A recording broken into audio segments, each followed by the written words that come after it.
Jungle.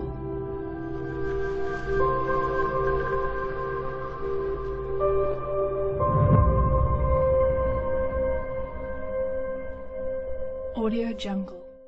原标题：印250吨龙门吊被大风吹倒，护卫舰惨遭摧残。这个锅我们不背。印度这个国家，说实话，你永远不知道它会发生什么，似乎一切都能在这个国家发生。可能说到印度的空军，给大家印象最深的倒不是印度的空军多么厉害，反而是印度的衰机成就无人能及。从上个世纪到现在，印度衰机的数量已经多达1000多架，刚刚买进了美国的无人机，这都衰了不少了，时不时就给你衰一架，所以在印度身上就没有不可能发生的事。而且最近印度已经打算停止和俄罗斯的5代战机合作，难道真的要指望自己的光辉战机？耗费30多年研发成功的光辉战机，如果真的有那么厉害，又何必和俄罗斯合作5代战机？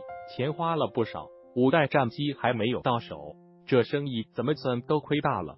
根据印度防务网站在5月1号发布的文章中，我们可以看到，在4月17号的时候，印度加尔各答船坞上的250吨级龙门吊突然崩塌。250吨的龙门吊是什么概念？奇怪的是，这条惊天大新闻直到这2天才曝光开来，这就尴尬了。250吨的龙门吊倒下来，什么东西也扛不住啊！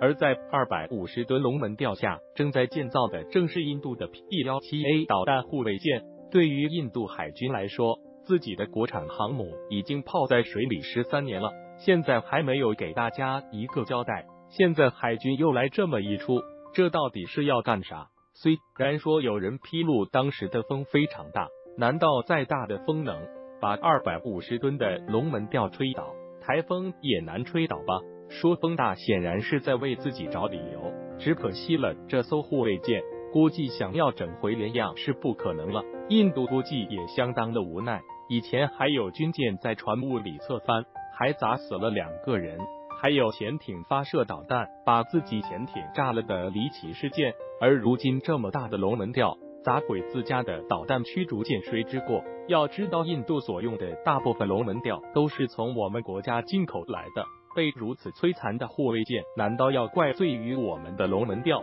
只不过这个消息现在才散布开来，估计印度国内又要炸锅了。难道衰机还不够？现在又开始了衰减，印度国内根本就无法生产这种大型的龙门吊。印度的船坞用的大部分都是我们国家的龙门吊，此次龙门吊如此悲催的倒下来，印度要是说是我们的龙门吊质量不行，那这个锅我们可不背，你还是去怪罪于大风吧。